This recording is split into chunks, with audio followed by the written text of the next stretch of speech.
Inserido no tema Graça para Todos, o nosso texto de hoje é 2 Coríntios 7, de 4 a 16. Nós já vimos que essa carta pode ser dividida em 3 seções: reconciliação, generosidade e reconhecimento da fraqueza.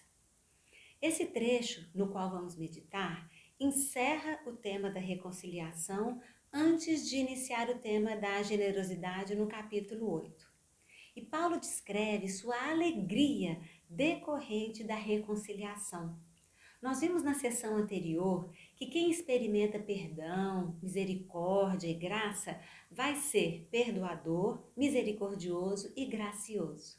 E Paulo agora descreve como isso foi realidade no relacionamento com a igreja de Corinto.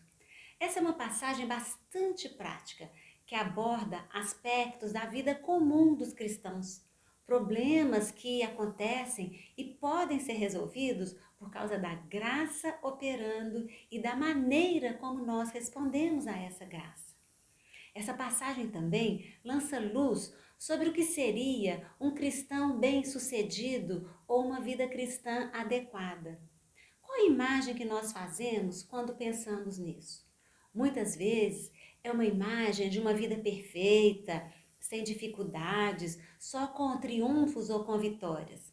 Mas aqui nós vemos pessoas vivendo uma vida cristã normal e vitoriosa, ou seja, cheia de problemas, com muitas dificuldades, mas que pelo mover da graça de Deus são capacitadas a resolver. Felizmente, há também muitos momentos sem grandes dificuldades, porque passar por dificuldades não é sinal de fraqueza ou de deficiência espiritual. Nós sabemos que o caminhar cristão não é bem o que nós chamaríamos de caminho suave sempre.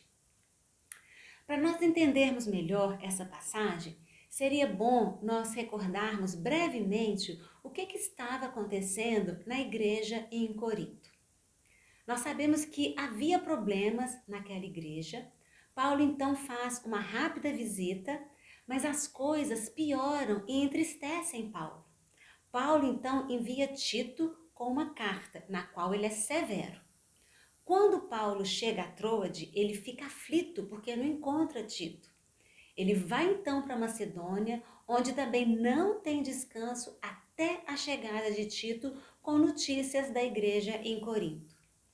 Paulo reafirmou várias vezes nessa carta o seu amor pela igreja. Assim nós podemos concluir que ele não escreve com mágoa ou com desejo de se vingar das pessoas que tentavam prejudicá-lo. Ele tem, pelo contrário, uma atitude de buscar a reconciliação, de perdoar. Paulo insiste nisso. Ele escreve: não digo isso para condená-los. Já disse que vocês estão em nosso coração.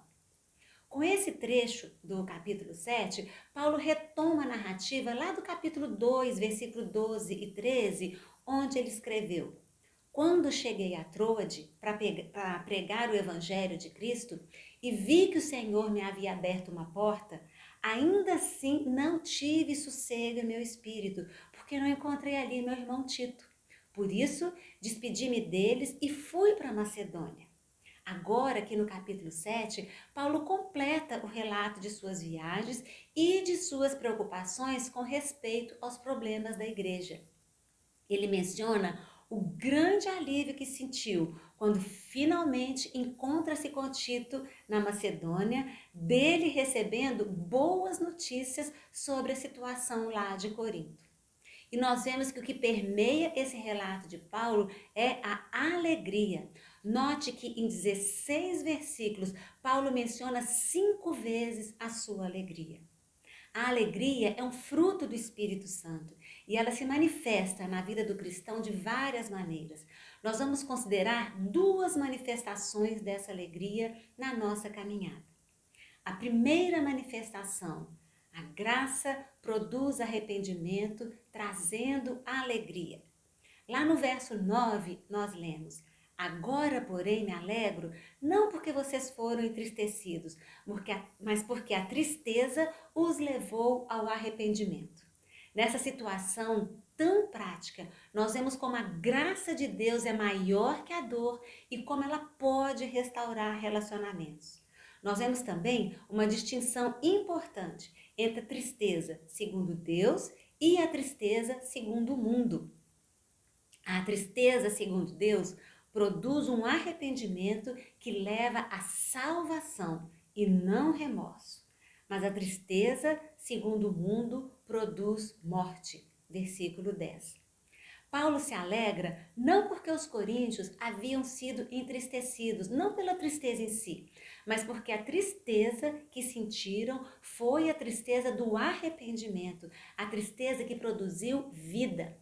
E Paulo fala então sobre dois tipos de tristeza: a tristeza segundo Deus e a tristeza segundo o mundo.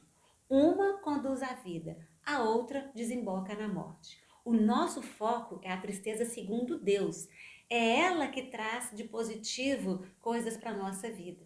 Porque, embora seja às vezes uma experiência sofrida, é algo positivo devido aos resultados que produz. Mas nós vamos ver antes a tristeza segundo o mundo. A tristeza segundo o mundo, ela produz morte porque é uma tristeza relacionada com culpa, com autoflagelação. É a tristeza não de quem está quebrantado, mas de quem foi apanhado no pecado.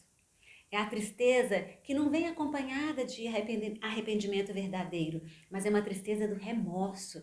É a tristeza daquele coração endurecido, sem esperança. Essa tristeza produz a morte não no sentido literal, mas no sentido de uma experiência sem vida, de uma experiência alienada de Deus e das suas bênçãos.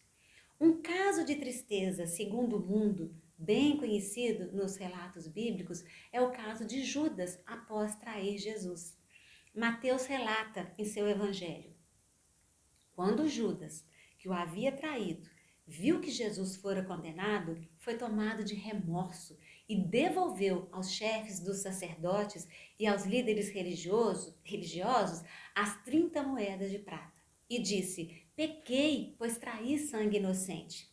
E eles retrucaram: que nos importa? A responsabilidade é sua. Então Judas jogou o dinheiro dentro do templo, saindo, foi e enforcou-se. Essa tristeza, segundo o mundo, produz remorso. Ela não é saudável. Por outro lado, a tristeza, segundo Deus, produz arrependimento. Sim, produz um arrependimento saudável, pois tristeza, segundo Deus, produz convicção de pecado. É a tristeza usada por Deus para produzir arrependimento.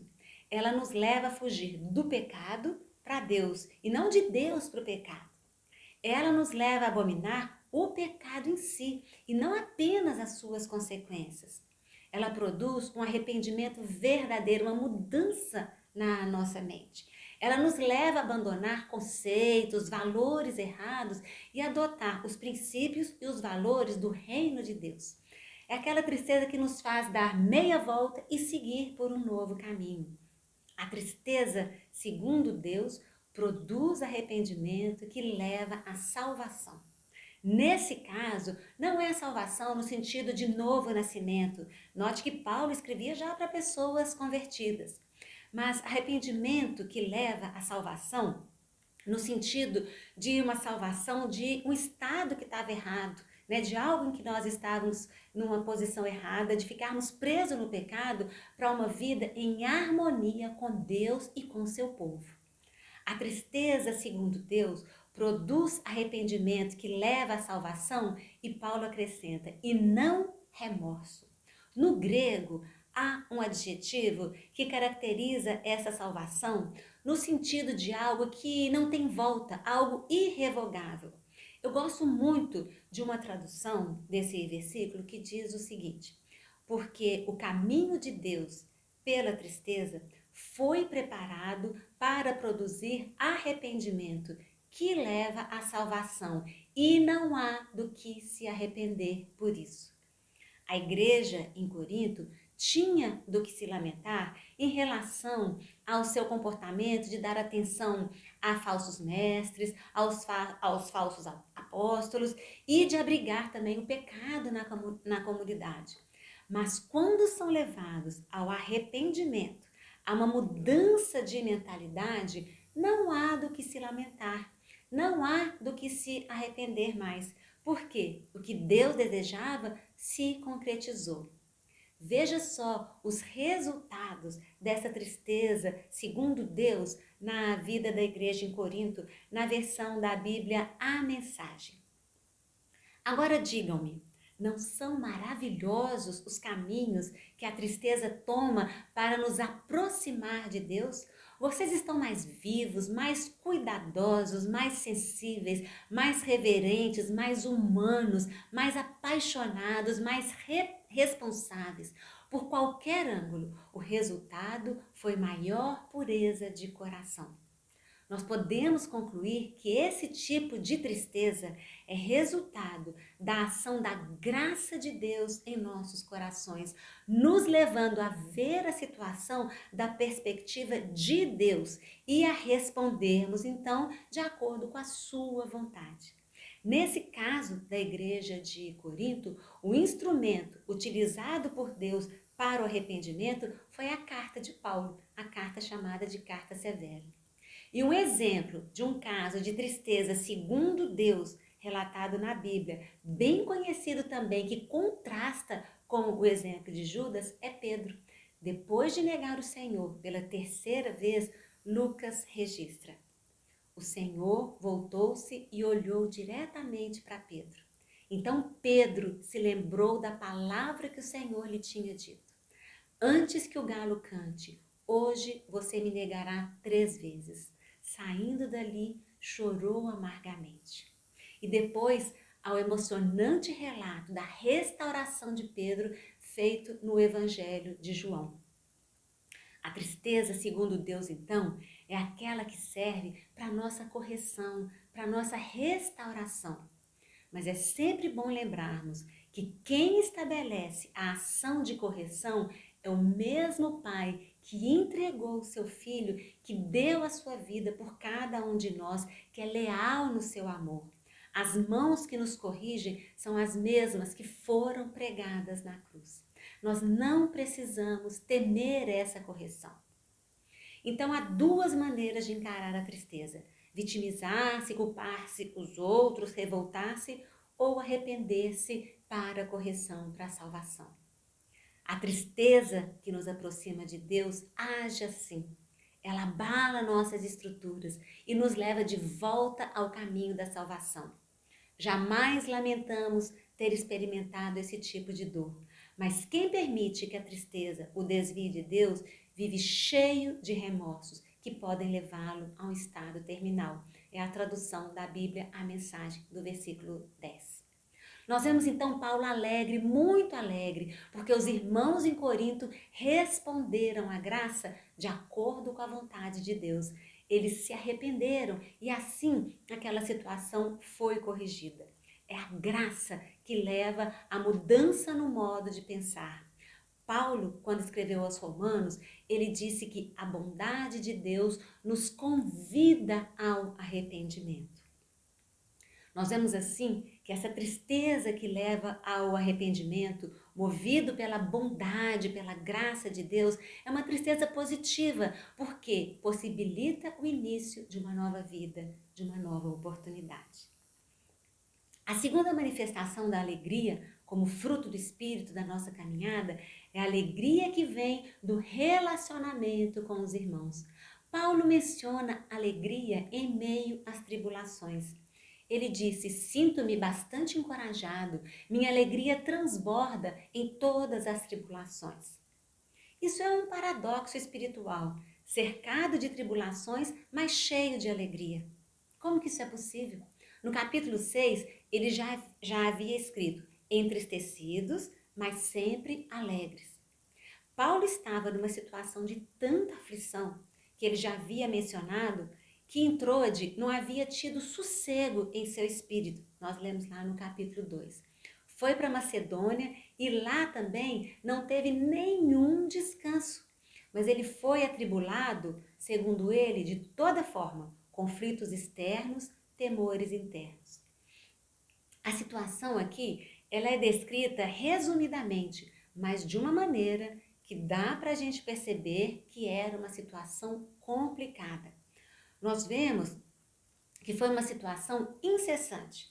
Paulo escreve: não tivemos nenhum descanso. Ela foi cansativa, fomos atribulados de toda forma.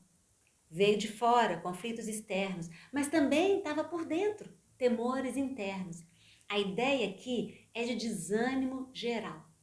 O peso interno lhe causava temores, especialmente pela preocupação, talvez de ter trabalhado em vão entre os coríntios.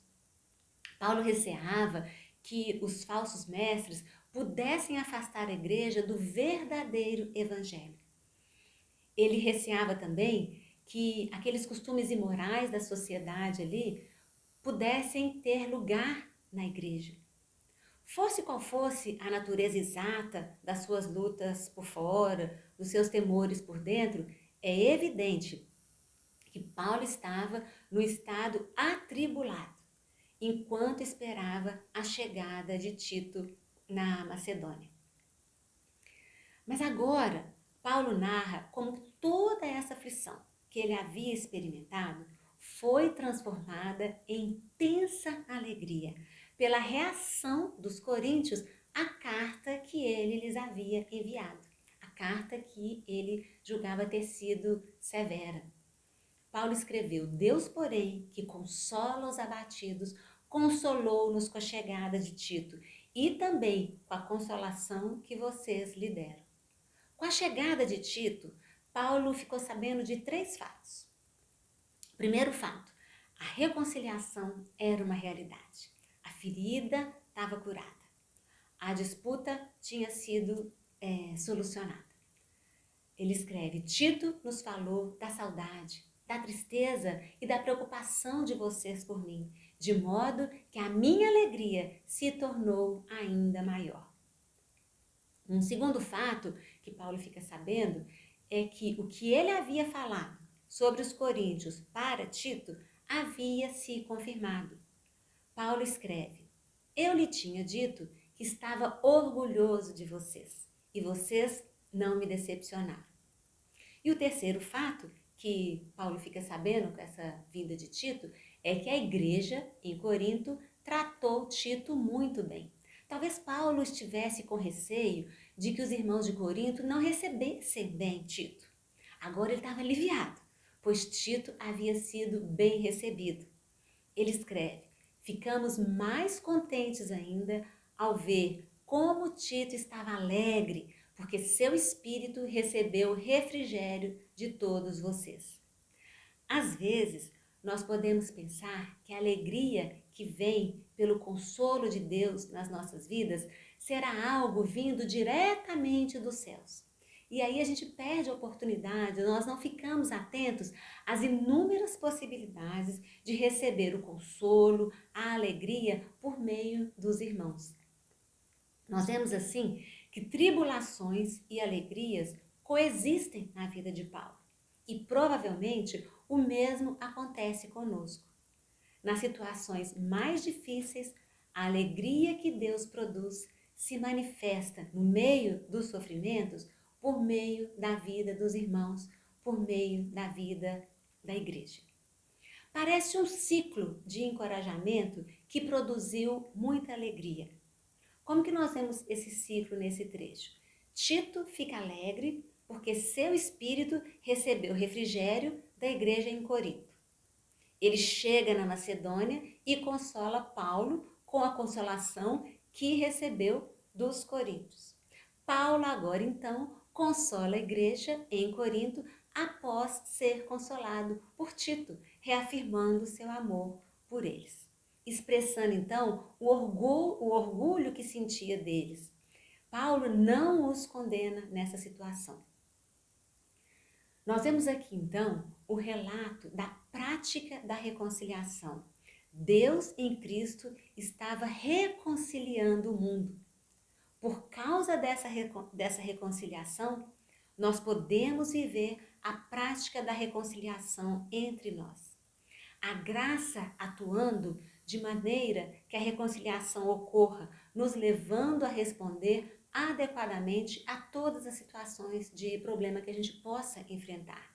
Isso traz alegria para a nossa vida, isso traz alegria para a vida da igreja. Concluindo, então, nós vimos duas possíveis manifestações da alegria que é fruto do Espírito Santo na nossa vida. A alegria de ver o resultado da tristeza segundo Deus operando nos nossos corações e gerando arrependimento, e a alegria de ver relacionamentos que estavam estremecidos, que estavam quebrados, sendo restaurados devido à ação da graça de Deus. A tristeza, segundo Deus, leva o nosso coração à contrição. E um coração quebrantado e contrito, Deus não despreza, conforme ora Davi no belíssimo Salmo 51. Vamos então ficar atentos ao que Deus está usando para nos corrigir, pois é Ele que produz mudança no coração. É Ele que traz a convicção do pecado pela ação do Espírito Santo nas nossas vidas. E quando o coração muda, vida e atitudes mudam também. Que as tristezas nas nossas vidas sejam então tristezas segundo Deus, que nos levem ao arrependimento que conduz à salvação. Assim, nós poderemos ser instrumentos de consolo nas mãos de Deus, nos alegrando e nos encorajando mutuamente. Nós podemos experimentar também a alegria da restauração em nossos relacionamentos. É bom fazer parte desse ciclo de encorajamento entre os irmãos, ficarmos atentos e ver onde que nós podemos servir para que essa engrenagem não pare, para que essa engrenagem continue a funcionar. Vamos então, irmãos e irmãs, desfrutar dessas bênçãos. O que Deus necessita para criar em nós um coração puro, um espírito estável, para restituir-nos a alegria da salvação, para sustentar-nos com o espírito pronto para obedecer, como Davi menciona lá no Salmo 51, tudo isso já nos foi dado por Jesus Cristo. Pois quantas forem as promessas feitas por Deus, tantas tem em Cristo o sim. Por isso, por meio dele, o amém é pronunciado por nós para a glória de Deus. Que nós possamos então, de coração, dizer juntos, amém, Senhor. Opera isso em nossa vida. Um abraço, uma boa